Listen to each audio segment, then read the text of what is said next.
Okay, I'm going to tell you what I learned about meditation on my own and the experiences and stuff that can happen when you meditate and stuff like this.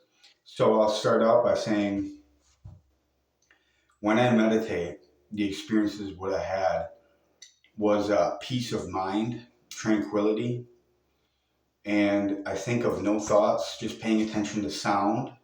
You pay attention to the birds, you know what I mean? And just no thoughts coming through your head, you know what I mean? Just the awareness of paying attention to the sounds. That keeps you focused on one sort of mindset to not think, you know what I mean? And it gets cultivated peace within your mind. And that cultivated peace within your mind, it branches out so that you have like more cultivated peace. So that after your meditation, your 10-minute, 15-minute meditation, you'll go through the day and have more peace throughout your day. And you can train your mind to be in a meditative like state during the day when you're trying to block out the things that you don't like in the reality of your life and the things that are irritating. Because believe me, in this world that we live in now, things can get irritating and things can bother you, and sometimes you struggle through life, and sometimes things get irritating, and sometimes things get boring. Well, meditation is a good key thing to have that trains your brain to find peace within the nothingness that's there. So it's coming to terms with the nothingness. Otherwise, the nothingness is like this void.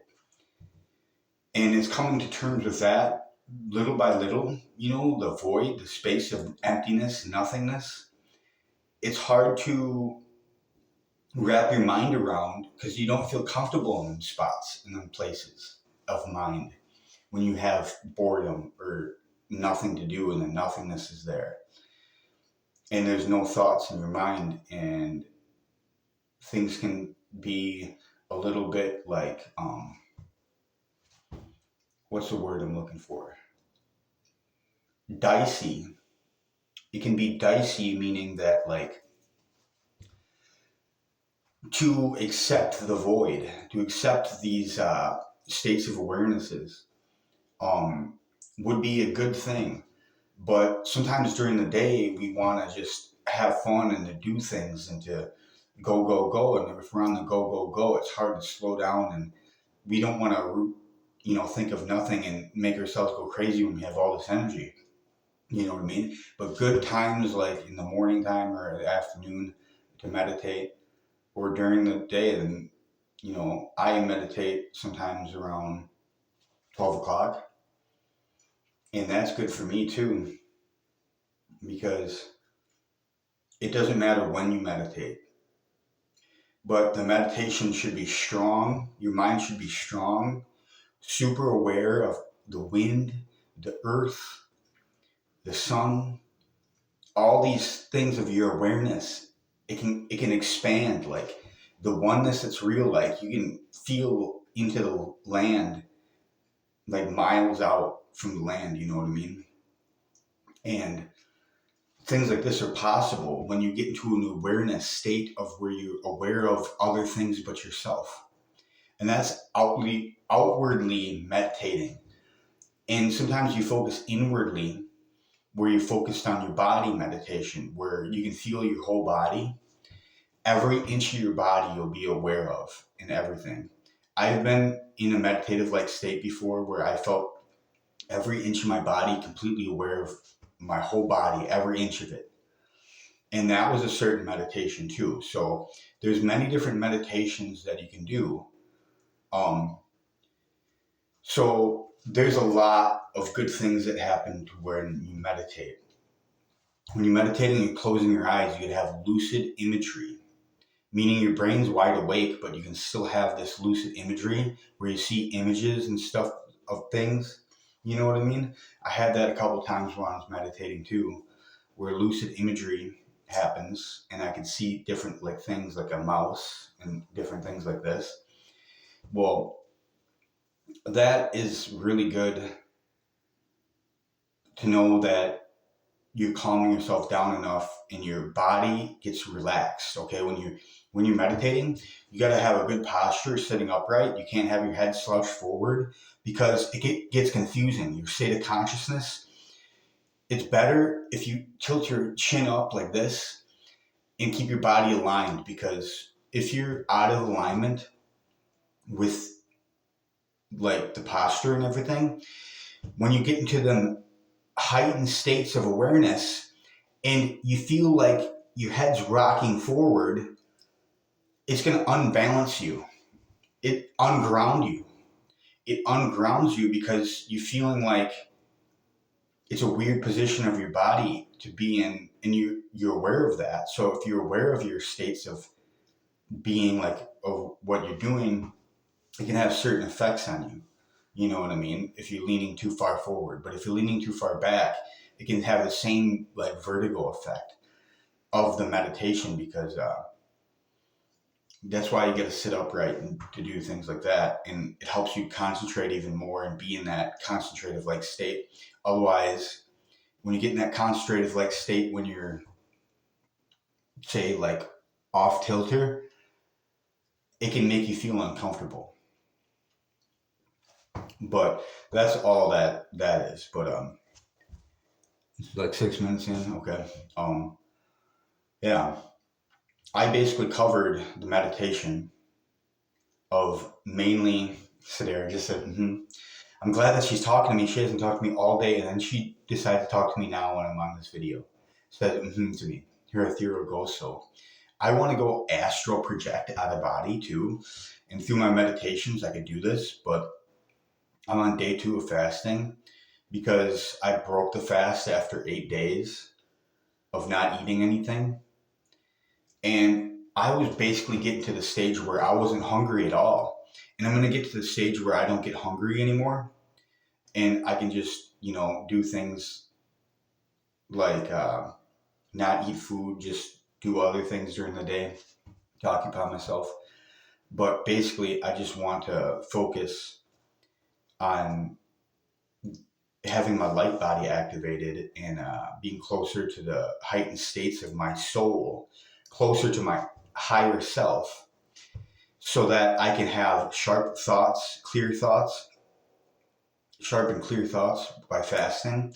And the art of meditation is expanding my awareness and everything like this, and to grow that sort of aspect so that maybe one day I can go out of body.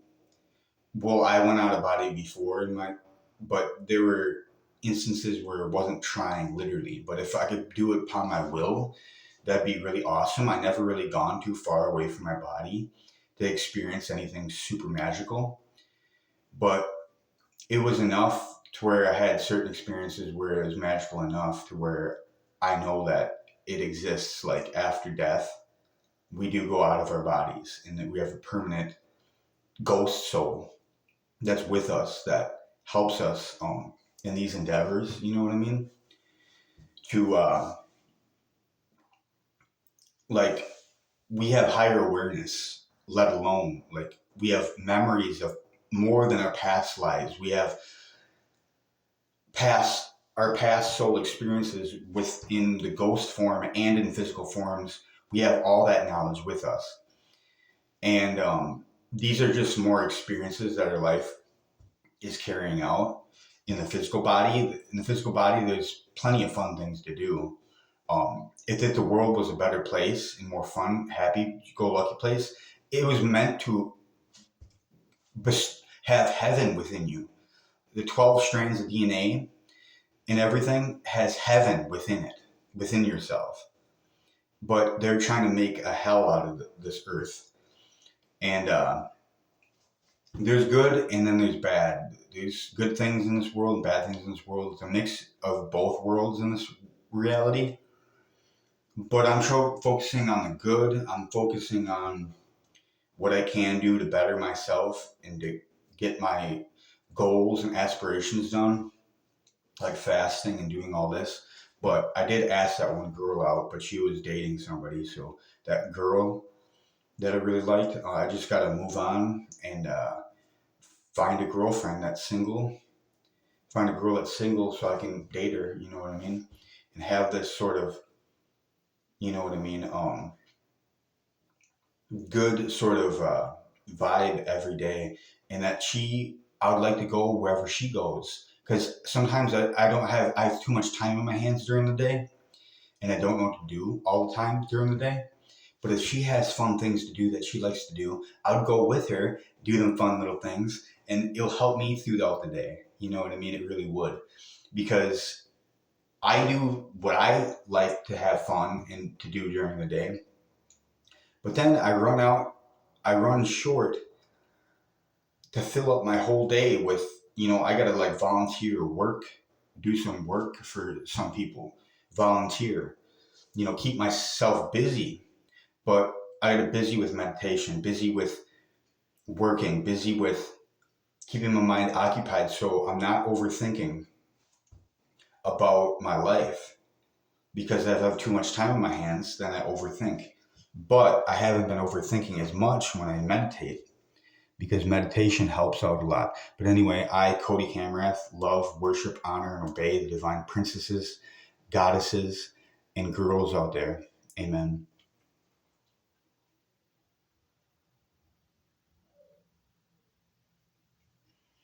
I love you, girls. Amen. And I'm just letting everybody know that you can put your mind to some things, in this reality and go really far with the capabilities of, the belief system of yourself. If you believe in yourself high enough, you know what I mean? You can be capable of so many things that we haven't been told in this reality that is possible. Now, if I go like 40 days and nights without eating anything, like, it says that Jesus did that when he walked the desert. I can go months with a little food. Like I'm so used to it. I can get used to it. I mean, after 8 days without eating any food, I didn't have an appetite. I was forcing myself to eat. Believe me. So my body gets used to it, and you can get used to so many things. It's called like after 3 or 4 days, you go through this process called autophagy. And I don't know what it is, but you can test yourself to see if you're going through autophagy. And it's something of the cells or whatever. I think it's something to do with that. And you go through it, and that's when you don't have any food. Your body goes through a process of something that I'm not too familiar with. I got to learn a little bit more about it. But yeah, that's just all I know about it. But anyway, autophagy, it's called. But yeah, anyway, this is about meditation anyway, mostly. So have a good day, everybody. And yeah, all right, bye.